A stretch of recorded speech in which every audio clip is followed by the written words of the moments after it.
ये क्वेश्चन है पूरे एंगुलर मोमेंटम फाइंड आउट करना है किसी भी अगर आपको सबसेल का।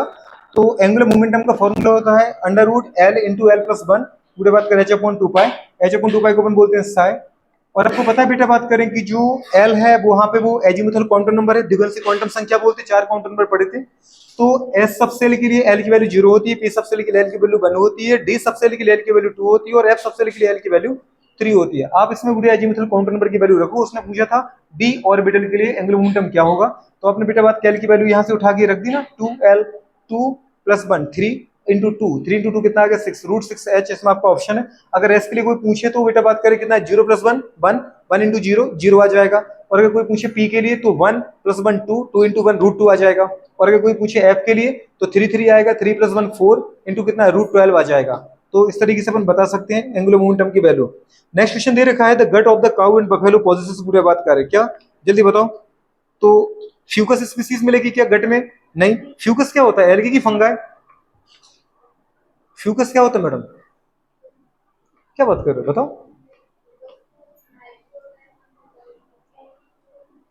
क्या बात कर रही हो? फ्यूकस नहीं पता क्या होता है? फंगाई होती है, कॉमन सेंस की बात है। कौन सा एल्गी होता है? खड़े हो जाओ, खड़े हो।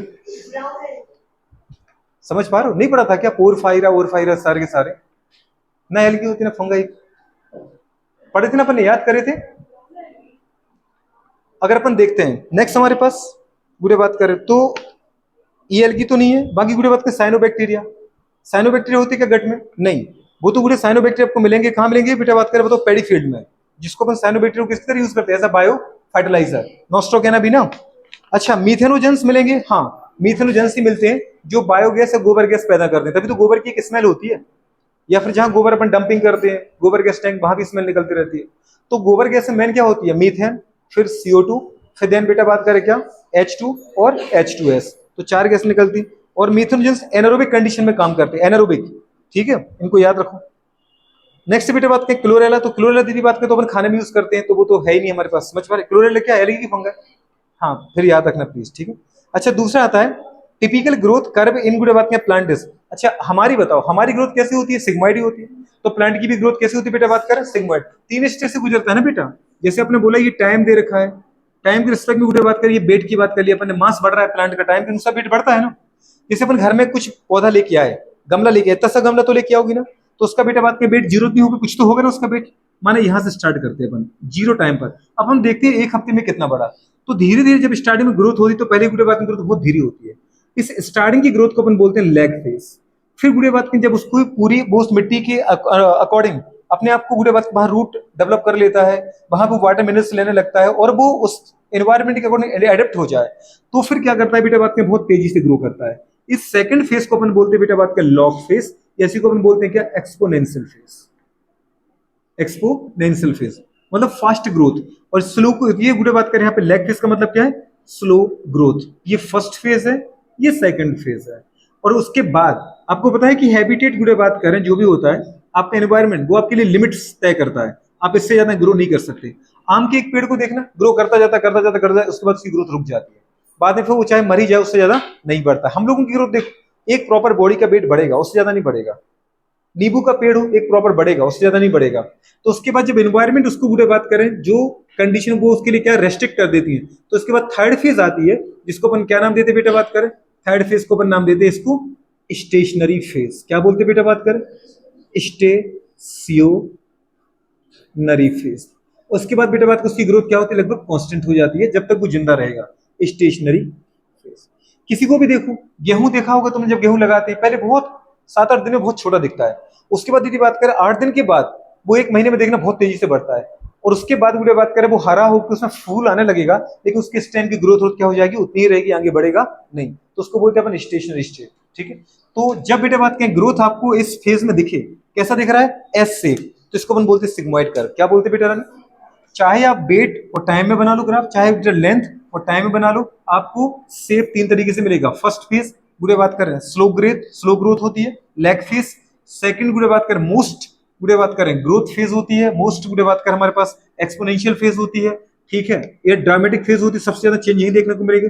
थायराइड में दीदी बात करें, ग्रोथ रुक जाती है, चाहे कितना भी समय गुजरता जाए उससे अंदर ग्रोथ नहीं करेगा, स्टेशनरी फेज। और इसको देख के मुझे फील आ रहा है दीदी, एस जैसी फीलिंग आ रही है, तो अपन ने बोला सिग्मोइड कर्व है। कौन सा बेटा बात करें, तो हायर एनिमल्स, चाहे वो प्लांट्स के बारे में पूछे चाहे हमारे बारे में पूछे, हमारा पैटर्न कैसा होता है, एस शेप होता है, तो सिग्मोइड कर्व होता है, ये याद रख लेना। अच्छा, इसके बाद बेटा बात को उसने पूछा आपसे, next question, which of the following animals not बेटा बात की बीबी पैरस। तो आपने पढ़ा था एनिमल में, मैमल्स आपने जब पढ़े थे तो आपसे क्या बोला था बेटा बात करें, वेल एक मैमल है, जो भी उसने एनिमल दे रखे, एलिफेंट एक बेटा बात करके है मैमल्स है, और platypus, duck billed platypus ornithorhynchus पढ़ा था ना अपन ने, वो बेटा बात करें भी एक मैमल्स है। फ्लाइंग फॉक्स, वेट बुरे बात करें, ठीक है, वो भी एक मैमल्स है। तो तीनों बुरे बात करें, माना वो एक्वाटिक वेल की बात करें पर मैमल है, तो मैमल बुरे बात करें, वो भी पैरस की जगह बीबी पैरस होते, बच्चे ही देते हैं। फ्लाइंग फॉक्स बुरे बात करें, जो बैट होती है, वो पक्षी जरूर जैसा दिखता है लेकिन वो पक्षी नहीं, वो मैमल्स है, तो मैमल्स तो बुरे बात की बीबी पैरस ही होते हैं। ठीक है, एलिफेंट तो पता ही है, बच्चा देते ही अपन देखते ही उसको, ठीक है, तो वो मैमल्स से बुरे बात करें, लेकिन और वो बच्चे भी देता है तो वो भी बीबी पैरस हो गया।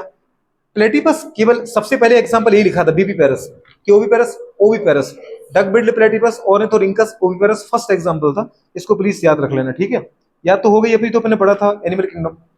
नेक्स्ट है, अच्छा इनके नाम याद है, वेल का नाम क्या होता है, बायोलॉजिकल नेम बैलेनोप्टेरा, बहुत बढ़िया, अच्छा कह रही है। एलिफेंट का नाम क्या होता है मैडम, एलिफास, एलिफास, बहुत बढ़िया, पूरे बात कर रहे हैं। डक बिल्ड प्लेटिपस, ऑर्निथोरिंकस, बहुत बढ़िया। और फ्लाइंग फॉक्स, टेरोपस, मैक्रोपस तो कंगारू, ऐसा करोगे एक ही पूछा वही। चलो आगे बढ़ो। विच ऑफ द फॉलोइंग कैरेक्टरिस्टिक गुडे बात करें इज मेनली रिस्पॉन्सिबल फॉर, बेटा बात करें क्या, डाइवर्सिफिकेशन ऑफ इंसेक्ट एंड गुडे बात करें, अच्छा ऑन लैंड। ये जो आपको इतनी टाइप की वैरायटी मिलती है इंसेक्ट की, जो जितनी सारी जातियां हैं, वो किस बेसिस पर इंसेक्ट की, तो गुडे बात करें आइस के आधार पे नहीं, सारे में दो ही आई मिलती है, और आई अपन को पता है कैसे, कंपाउंड आई मिलती है ओमिटिडिया के फॉर्म में। मतलब आप की एक आंख में एक पिक्चर बनती है, जैसे आप मुझे देख रही हैं, तो आपके ब्रेन पे पता है मेरी दो पिक्चर बन रही है, क्योंकि दो आंख से देख रही है, फिर दोनों आंख मेरे बात कर इमेज को ब्रेन मिला देता है, तो और कॉन्ट्रास्ट ज्यादा अच्छी इमेज दिख जाती है आपको। अब एक आंख से देखो किसी को, उतना अच्छा विजन नहीं होता है, दूसरी आंख से भी देखो तो दोनों आंखों का विजन मर्ज होता है, मतलब ऐड हो जाता है, ब्रेन में तो साफ दिखाई देता है। समझ पा रहे, ऐसे अगर आप कॉकरोच जैसे किसी भी आर्थ्रोपोड को पकड़ो तो उसकी एक आंख में 2000 ओमिटिडिया छोटे छोटे आई, तो 2000 इमेज यहाँ बनती है और 2000 इमेज इसमें बनती है, टोटल ब्रेन पे 4000 इमेज बनती है, और 4000 को अपन क्या करते हैं, मर्ज कर देते हैं, तो जो कितना कॉन्ट्रास्ट दिखता होगा। इसलिए आपको पता होता है कि जब लाइट बंद करे तभी कॉकरोच घर से बाहर आते हैं, क्योंकि उनको अंधेरे में भी दिख जाता है। ठीक है, और फिर जैसे ही आप अंधेरे में किचन में जा रहे हैं, माना किचन की लाइट बंद है, तो आपको पहले ही वो देख लेते और अंदर से सरक जाते हैं, आप उनको देख नहीं पाते, वो आपको देख लेते, उनको पता है ये हाथी जैसा कोई आ रहा है, कभी मेरे को वजन रख दिया तो क्या ही होगा, मेरा बेचारा वजन सह लेगा आपका, नहीं सह लेगा, मर जाएगा, तो वो बेचारा बच लेता है। तो यदि आई सब एक जैसे होती है, एक्सोस्केलेटल सिस्टम बुरे बात करें, हाँ यही डिफरेंट होता है। आप देखो स्कॉर्पियन, दीदी बात करें, मकड़ी हो, बिच्छू हो, स्पाइडर, स्कॉर्पियन, कॉकरोच हो, घर की मक्खी हो, मच्छर हो, इन सब की बॉडी, यदि किसी की बॉडी ज्यादा सॉफ्ट दिखती है, किसी की बॉडी में ज्यादा ही आपको थोड़ा हार्डनेस, स्क्लेराइट, काइटिन जैसी कवरिंग मिलती है, प्रोटीन की कवरिंग होती है, तो इनका जो डिफरेंट गुड़े बात कर हैबिटेट में डिस्ट्रीब्यूशन है अर्थ पर इंसेक्ट का, वो किस आधार पे है, उसकी बॉडी की कवरिंग के आधार पे, क्योंकि उनकी बॉडी उनको प्रोटेक्ट करती है। समझ पा रहे हो, वो काइटिन और प्रोटीन की कवरिंग होती है। वो गुड़े बात कर स्क्लेराइट हो गया, प्लूराइट हो गया, टर्गाइट हो गया, ये प्लेटें पड़ी थी ना अपने डॉर्सल, वेंट्रल, लेटरल, तो याद रखना बेटा बात करें कि इनका मेन स्केलेटल सिस्टम ही अलग अलग हैबिटेट में इनको रहने योग्य बनाता है, बाकी तो इनकी एक जैसी प्रॉपर्टी होती है। अच्छा दूसरा बोला सेगमेंटेशन, तो सेगमेंटेशन तो सभी में मिलता है, कोई भी पकड़ लो आप, आपने पढ़ा था एनिमल किंगडम में 3 किंगडम ऐसे थे जिनकी बॉडी सेगमेंटेड होती है, एनेलिडा, आर्थ्रोपोडा और मोलस्का, क्वाड्रेटा, वेरी गुड। तो आपकी बॉडी कैसी है, सेगमेंटेड है कि नहीं है ना, बॉडी तुम्हारी सेगमेंटेड, तुम्हारी बॉडी सेगमेंटेड है भी कि नहीं है, सेगमेंटेड बॉडी होती है हमारी, ठीक है, तो वो याद रह जाएगा आपको। अच्छा नेक्स्ट वाले पॉइंट पर चले जाओ, तो याद रखना कॉकरोच में गुड़े बात करें या फिर आर्थ्रोपोड के अंदर जो अर्थ के ऊपर डिस्ट्रीब्यूशन का पैटर्न है वो गुड़े बात करें एक्सोस्केलेटल सिस्टम के अकॉर्डिंग है। बायलेटरल सिमेट्री तो सभी में मिलती है, नहीं मिलती क्या, मिलती है ना बायलेटरल सिमेट्री, ठीक है, तो ये हो गया। और विविपेरस में एग्जांपल क्या रखेंगे गुड़िया, सारे विविपेरस हैं, वेल, एलिफेंट और फ्लाइंग फॉक्स पर, और ओविपेरस कौन है, डक बिल्ड प्लेटिपस, आपने पढ़ा था है ना, वेल मतलब बैलेनोप्टेरा, एलिफास, एलिफास, फ्लाइंग फॉक्स मतलब टेरोपस, और गुड़े बात करें डकबिल प्लेटिस और ऑर्निथोरिंकस। प्लांट की ग्रोथ का पैटर्न कैसा है था? सिग्मोइड। सिग्मोइड में तीन चीजें देखनी है आपने, लेग, लॉग और स्टेशनरी। स्लो जो स्टार्टिंग फेज है वो क्या बेटा? कभी अगर सीक्वेंस से पूछे तो याद रखना, लेग के बाद लॉग आती है और लॉग के बाद स्टेशनरी आती है, और ये हायर एनिमल्स का कैरेक्टरिस्टिक फीचर, चाहे प्लांट हो चाहे एनिमल्स हो। ठीक है, आपका भी ये कभी उसने पूछा तुम्हारी ग्रोथ कैसी होती है, तो सिग्मोइड होती है, एस शेप होती है। ठीक है, सिग्मोइड, सिग्मोइड याद रख लो कि नहीं रखोगे, इनको याद रखना। और एंगुलर मोमेंटम का मैंने फॉर्मूला बता दिया था आपको। एंगुलर मोमेंटम कैसे निकलता है? Under root L into L plus one H upon two pi. Pi को क्या बोलते हैं? एच अपॉन टू पाई को साई बोलते हैं। और एल यहाँ पे क्या है? Azimuthal quantum number. और एल के लिए बेटा बात करें, एस की वैल्यू 0, एल की, पी के लिए 1, डी के लिए 2, एफ के लिए 3, डी की वैल्यू 2 रख दो यहाँ पर, तो पूरे बात करें √6 आ जाएगा। अच्छा, नेक्स्ट वाले पॉइंट पे अपन आ गए। हाँ, डीएनए बेटा बात किस नॉट प्रेजेंट है। आपको पता है आपकी अगर सेल है तो सेल में गुड़े बात करें एक न्यूक्लियस है, न्यूक्लियस में तो गुड़े क्रोमोसोम होते ही है, और क्रोमोसोम क्रोमेटिन फाइबर की फॉर्म में पाए जाते हैं। समझ पा रहे हो? और क्रोमोसोम गुड़े बात करें खुद, जैसे आपने कही क्रोमोसोम है, तो क्रोमोसोम किसका बना होता है? क्रोमोसोम में डीएनए मिलता है, आरएनए मिलता है, हिस्टोन प्रोटीन मिलता है, और बेटा नॉन हिस्टोन प्रोटीन मिलता है। तो डीएनए मिलता है ना, तो न्यूक्लियस में तो मिलेगा।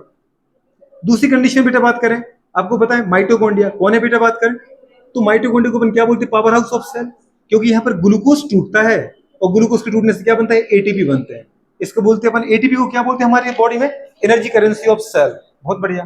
तो माइटोकॉन्ड्रिया को अपन बोलते हैं पावर हाउस ऑफ सेल, क्योंकि यहाँ एटीपी बनता है ग्लूकोज की ऑक्सीडेशन या ब्रेक होने के बाद। तो माइटोकॉन्ड्रिया में खुद का क्या होता है बेटा बात में बताओ? Double standard circular DNA. इसलिए अपन माइटोकॉन्ड्रिया को क्या बोलते हैं? Semi autonomous cell organelles. समझ पा रहे हो? तो यहाँ बेटा बात किसका? डबल स्टैंडर्ड पूरे बात करें सर्कुलर डीएनए मिलेगा। ठीक है, तो ये बेटा याद रख लो। अच्छा, दूसरा आपको पता है हमारे अंदर तो क्लोरोप्लास्ट नहीं मिलता, लेकिन अगर ये प्लांट की सेल है तो इसमें पूरे आपको प्लास्टिड भी मिलेंगे, क्लोरोप्लास्ट, क्रोमोप्लास्ट और ल्यूकोप्लास्ट। ठीक है, पूरे बात करें। अब क्रोमोप्लास्ट का क्लोरोप्लास्ट है तो उसमें आपको पता है छोटे छोटे स्टॉक मिलते हैं, याद है? डिस्क लाइक स्ट्रक्चर, इनको अपन क्या बोलते थे? Lamellae thylakoid. मिलती कि नहीं मिलती? और साथ में गुड़े बात करें डबल स्टैंडर्ड सर्कुलर क्या मिलेगा? खुद का डीएनए। तो अगर क्लोरोप्लास्ट है तो क्लोरोप्लास्ट में खुद का गुड़े बात करके क्या मिलेगा? आपको डीएनए मिल जाएगा। इनके अलावा 3 सेल ऑर्गेनेल, खैर न्यूक्लियस को सेल ऑर्गेनेल्स में कंसीडर नहीं करते, वो गुड़े बात करें तो अगर माइटोकॉन्ड्रिया और क्लोरोप्लास्ट है, ठीक है, हरित प्लवक और गुड़े बात करें सूत्रकणिका माइटोकॉन्ड्रिया, तो इनमें खुद का डीएनए मिलता है।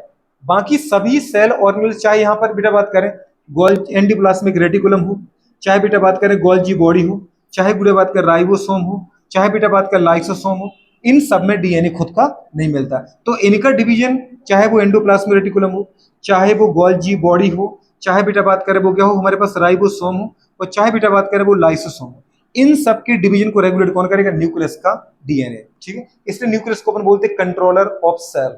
सेल की सारी एक्टिविटी को कंट्रोल कौन करेगा? न्यूक्लियस। और न्यूक्लियस में कौन पाया जाता है? क्रोमोसोम। और हमारे एक न्यूक्लियस में, हमारी सेल में न्यूक्लियस में कितने क्रोमोसोम होते हैं? 46। समझ पा रहे हो? और क्रोमोसोम किसका बना होता है बेटे? डीएनए का। तो डीएनए को हम क्या बोलते हैं? जेनेटिक मटेरियल, क्योंकि वो सेल की एक्टिविटी को कंट्रोल करता है। लेकिन 2 सेल ऑर्गेनेल्स ऐसे होते हैं, अगर एनिमल में कोई पूछता तो एनिमल में केवल आएगा माइटोकॉन्ड्रिया, और प्लांट में कोई पूछे तो माइटोकॉन्ड्रिया और गुड़े बात में क्लोरोप्लास्ट दोनों आएंगे जिनमें खुद का डीएनए होता है। ठीक है, तो ये हो जाएगा। हो पाएगा नहीं हो पाएगा? तो माइटोकॉन्ड्रिया ऑप्शन में है, हाँ डीएनए होता है, न्यूक्लियस में डीएनए होता है, क्लोरोप्लास्ट में होता है, पर राइबोसोम में नहीं होता है। राइबोसोम पता ही होता है अपन को, यूकैरियोटिक सेल में एटीएस और 70S दोनों मिलता है, जबकि प्रोकैरियोट में केवल कौन सा मिलता है? 70S। अच्छा दीदी, मेरी जैसे यूकैरियोटिक सेल है, इसमें एटीएस कहाँ मिलता है? साइटोप्लाज्म में। लेकिन दीदी 70S कहाँ मिलता है? माइटोकॉन्ड्रिया और गोल्जी बॉडी में। यहाँ मिलेगा 70S और यहाँ मिलेगा 80S। तो साइटोप्लाज्म में 80S और माइटोकॉन्ड्रिया या क्लोरोप्लास्ट में क्या मिलेगा आपको? दीदी एस क्या बताता है? ये 70S 80S में एस का मतलब क्या है? सोएडबर्ग यूनिट। क्या है? सोएडबर्ग यूनिट। सेडिमेंटेशन कोफिशिएंट क्या बोलते हैं इसको? अवसादन गुणांक। क्या बोलते बेटा? अवसादन गुणांक। हर चीज को मापने की एक यूनिट होती है, तो वो मापने की यूनिट है। तो ये हो जाएगा हमारे पास। नेक्स्ट है, which one of the following animals गुड़े बात कर हैज 2 सेपरेट सर्कुलेटरी पाथवे। अब 2 सेपरेट सर्कुलेटरी पाथवे मतलब जिनके अंदर 4 चैम्बर हार्ट होगा, मतलब जिनके अंदर ब्लड की मिक्सिंग नहीं होती है। तो मिक्सिंग कहां नहीं होती है? 4 चैम्बर हार्ट वालों में। और 4 चैम्बर हार्ट कहां मिलता है? एनिमल में गुड़े बात करें, एक तो मैमल्स और दूसरा बर्ड्स। पढ़ा था ना अपन ने। फिश में कितने चैम्बर हार्ट मिलता है बेटा? 2 चैम्बर। फिश में 2 चैम्बर हार्ट मिलता है। गुड़े बात का मतलब मछलियों में 2 चैम्बर हार्ट मिलता है। मिक्सिंग में इम्प्योर ब्लड ही रहता है दोनों में, ऑरिकल वेंट्रिकल में इम्प्योर ब्लड ही रहता है, क्योंकि यहाँ पर जो ब्लड का प्यूरिफिकेशन करता है वो गिल्स करते हैं मछलियों में। और जो बेटा बात करें आपके पास उसके बाद एम्फीबिया मतलब मेढक, और रेप्टाइल मतलब सांप बिच्छू जो भी कुछ होता है, नहीं बिच्छू दीदी बात कर थोड़ी, वो लिजार्ड जार्ड, ठीक है। तो उनके अंदर बेटा बात कर हार्ट कैसा होता है, जल्दी बोलो, 3 चैम्बर। एक बेटा बात कर इस तरीके से ये, तो यहाँ बेटा बात कर मिक्सिंग होता रहता है। बॉडी से इम्प्योर ब्लड आता है कहाँ पर, जल्दी बोलो, राइट ऑरिकल में। उसके बाद कहाँ आता है, कॉमन वेंट्रिकल। उसके बाद कहाँ जाता है, लंग्स में प्योर होने को। लंग्स के प्योर होने के बाद कहाँ आया, लेफ्ट ऑरिकल। उसके बाद वेंट्रिकल में। तो सोचो गुड़िया बात करें बॉडी से जो इम्प्योर ब्लड आया, इम्प्योर बेटा बात में ब्लड आया, वो कहाँ पर आया, राइट ऑरिकल से दीदी बात करें कॉमन वेंट्रिकल, और फिर वो लंग्स में गया, और लंग्स से बेटा बात करें तो ये इम्प्योर ब्लड जा रहा था, कैसा जा रहा था, इम्प्योर ब्लड। कह के लिए जा रहा था इम्प्योर ब्लड, प्योर होने को। ऑक्सीजन को लंग से उठाएगा, CO2 को फेंक देगा, और जब बेटा लंग से आया तो वो प्योर हो गया क्योंकि उसमें ऑक्सीजन बढ़ गया। तो ऑक्सीजन अगर बढ़ जाती है और CO2 कम हो जाती है तो इसको अपन क्या बोलते हैं, प्योर ब्लड। तो प्योर ब्लड कहां पर आ गया, लेफ्ट ऑरिकल, और उसके बाद कहां पर आ गया बेटा, कॉमन वेंट्रिकल। तो एक तरफ दीदी बात का इम्प्योर ब्लड आ रहा है, एक प्योर ब्लड आ रहा है, तो दोनों मिक्स हो गए ना। और फिर गुड़े बात के कॉमन वेंट्रिकल से कहां पर आता है, बॉडी में। तो बॉडी में कभी प्योर ब्लड नहीं आता, इनका मिक्स्ड ब्लड आता है। क्या आता है, मिक्स्ड ब्लड। तो कंप्लीट सेपरेशन कहां हुआ, हुआ क्या कंप्लीट सेपरेशन। अब अपन उठाते बेटा बात करें क्या, एक तो आपके एबीस, ये एम्फीबिया थे, और ये पक्षी हैं बर्ड्स एबीस, और दूसरे आते मैमल्स। इनके अंदर 4 चैम्बर हार्ट होता है गुड़िया। 4 चैम्बर हार्ट का मतलब आपको पता ही अच्छे से बेटा बात करें,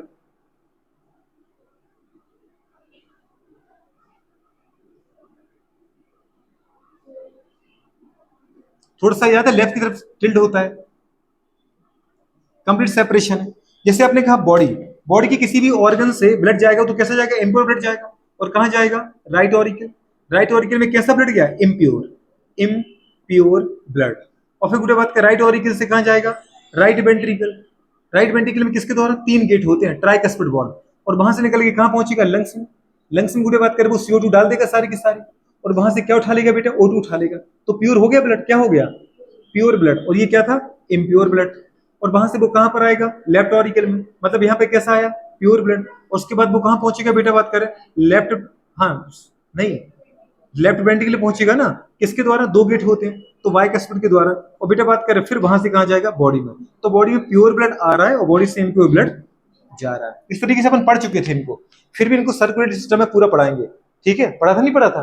तो दो गुड़े बात करें प्योर मतलब separate pathway to circulatory system, एक तो आपको मिलेगा एविस और दूसरा मैमल्स। तो ऑप्शन गुड़े बात करके देखे ना, फ्रॉग इम्प्योर ब्लड रहता है और गुड़े बात कंप्लीट नहीं होता है। लिजार्ड, लिजार्ड कहां पर आएगी, रेप्टाइल में, तो ना एम्फिबियन। अच्छा वेल, वेल दीदी आ जाएगा क्योंकि वेल क्या है, मैमल्स है। वेल क्या है, मैमल्स है। हमारी कौन है, ताई है, ठीक है ना, बड़ी है ना ताई। तो गुड़े बात करें। और सार्क, सार्क तो मछली है, इसमें तो इम्प्योर ब्लड ही रहता है, ऑरिकल वेंट्रिकल दोनों। 2 चैम्बर हार्ट मिलेगा ना, ठीक है। तो सार्क तो पता है ना अपन को, कार्टिलेजिनस फिश है सार्क, ग्रेट व्हाइट सार्क, क्या बोलते हैं, कार कैराडोन, बिल्कुल। तो याद रखना। अब नेक्स्ट आता है बेटा बात करें human females, meiosis second is not completed until. दीदी म्योसिस सेकंड कब तक कंप्लीट नहीं होता है, जब तक कि स्पर्म टच नहीं करता है, याद है। वो गुड़े बात कर पता है, म्योसिस फर्स्ट में कंप्लीट हो जाए तो म्योसिस सेकंड की मेटाफेज सेकंड में फंसा रहता है, कि प्रोसेस में फंसा रहता है। मैं नहीं खेलूंगा, कहां रहता है, प्रोफेज में कि मेटाफेज में।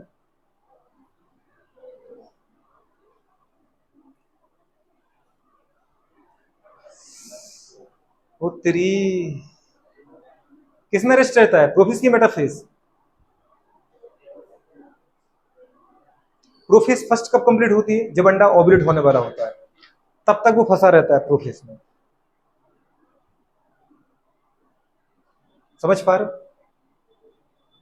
अरे अंडा बन जाते हैं हमारे अंदर, जब एक गर्ल्स लड़की अपने मदर के अंदर एम्ब्रियोनिक कंडीशन में होती है तब उसमें ओवुलेशन स्टार्ट हो जाता है ना। ओवुलेशन नहीं होता है, oogenesis स्टार्ट हो जाता है। मैंने oogenesis स्टार्ट करे, हाँ, मतलब हम खुद मम्मी के अंदर ओवुलेशन करने लगे। कैसी बेवकूफ छुरी है, पता ही नहीं होता, कई पूछ रहे तुम तो, हम तो हज में हाउ हाउ बोल देते हैं, ठीक है। फंसा रहता है ना वो उसमें। oogenesis हुआ तो मोस्ट ऑफ oogenesis हमारे बड़े जैसे मैच्योर होते जाते हैं। oogenesis कब बंद होता है, जैसे हम डिलीवर होते बाहर आते हैं। एक लड़की मम्मी के पेट से बाहर आई, उसके अंदर अंडे का बनना रुक जाता है, लेकिन अंडे बन चुके हैं जितने बने, करोड़ों की तादाद में रहते हैं। जैसे हम मैच्योर होते हैं, प्यूबर्टी तक जाते हैं, हर एक ओवरी में जो जेनेसिस हुआ था वो अंडे अब क्या होते हैं, डिस्ट्रॉय होते हैं। बात समझ पा रहे, मतलब ऊ लाइसिस टाइप का होता है, ओवम का डिग्रेडेशन।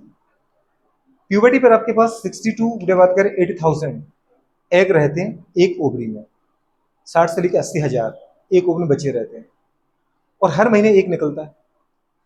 लेकिन आपने देखा कि जब आपके अंदर अंडा बनना रुक गया था, तो मैडम फिर वो किस स्टेज में रुका था? वो रुक गया था प्यूबर्ट मतलब प्रोफेज फर्स्ट में रुका था कि नहीं रुका था? उसके बाद जब फर्स्ट डिवीजन हुआ तो कब हुआ? During oogenesis। गलत, ओव्यूलेशन के दौरान। जब अब ओव्यूलेशन होने वाला होता है तो क्या होता है कि मैं नहीं बोलूंगा, जो प्राइमरी oocyte था वो गुड़े बात कर रहे हैं उसमें अंदर क्या होता है, म्यूसिस फर्स्ट कंप्लीट होता है, और ओव्यूलेशन के दौरान गुड़े बात कर रहे हैं वो किसमें बदल जाता है? सेकेंडरी oocyte में, फर्स्ट पोलर बॉडी।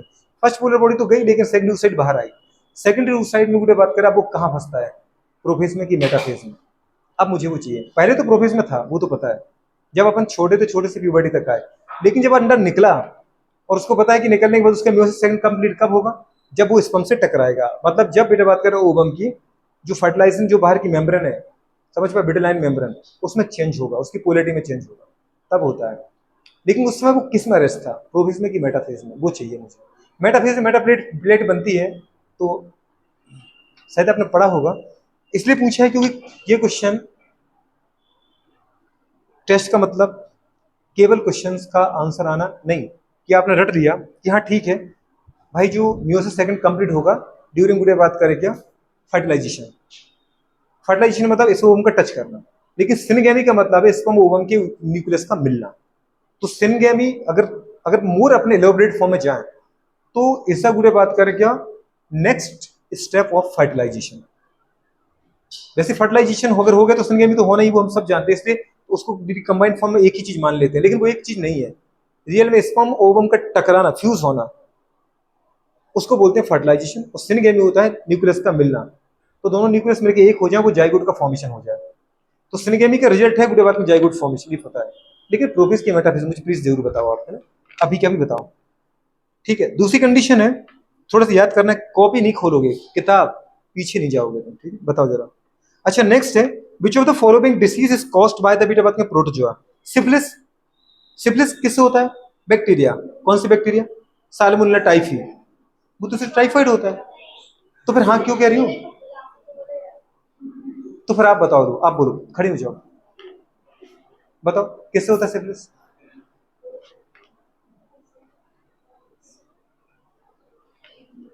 एक मिनट क्या, 2 मिनट रुक गया मैं, ठीक है।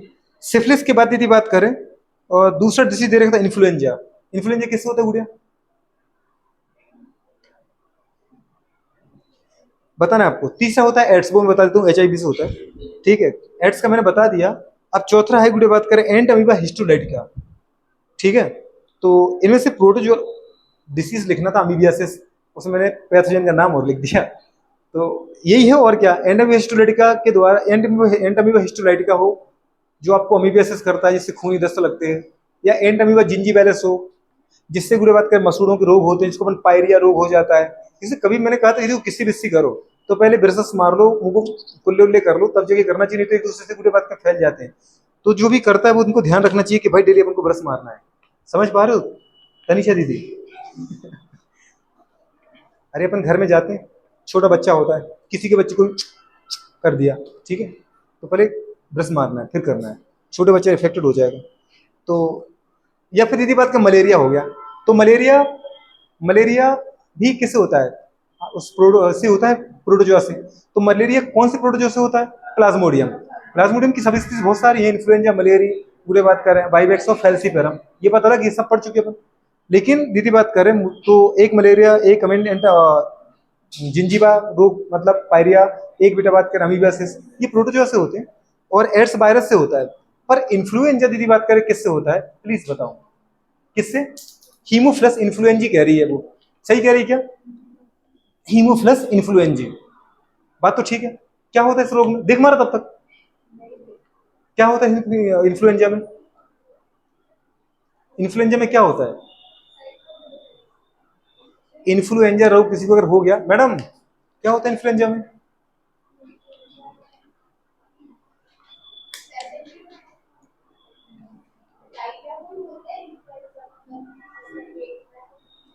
हाँ होता तो ऐसी है, ठीक है। अच्छा सिफिलिस में क्या होता है?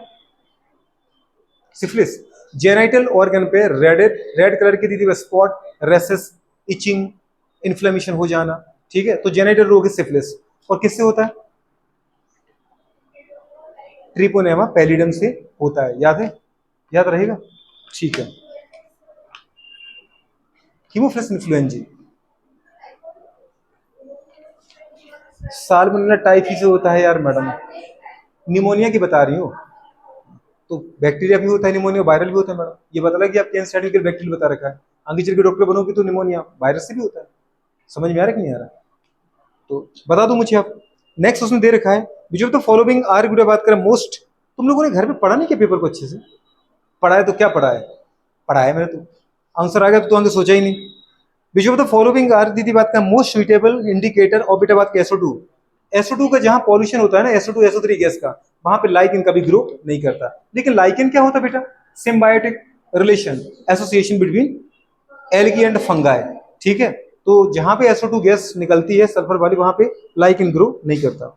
नेक्स्ट क्लास में दे रखा है बिच वन इज बेटा बात कर क्या, पोलर कंपाउंड। नॉन पोलर तो मिटा दिया था, हाँ लिखा है नॉन पोलर ही है, ठीक है। तो नॉन पोलर में पोलर पूछा है, नॉन पोलर कहां से पूछा है? अरे नॉन पोलर पे मैंने बाइट ने लगाया, वो मिटा नहीं है, थोड़ा मैं क्या कर सकता हूँ, थोड़ा बहुत दिमाग लगाते बेवकूफ हो। GHCl4 पोलर है कि नॉन पोलर? नॉन पोलर है। SO2 भी नॉन पोलर, और पूरे बात करें IF5 भी नॉन पोलर है, IF5 नॉन पोलर है। IF, अरे मैडम आयोडीन में आउटर उसमें कितने इलेक्ट्रॉन होते हैं? IF7 देना था। दो ऑप्शन पोलर किया गया, दो ऑप्शन किसके आ गए? नॉन पोलर किया गया, ठीक है। तो ठीक है गुड़िया बात का जो भी है। अब नॉन पोलर का अगर लगाएं तो नॉन पोलर में SO2 कर दो इसको, SO3 को SO2। क्या नहीं है? नहीं ये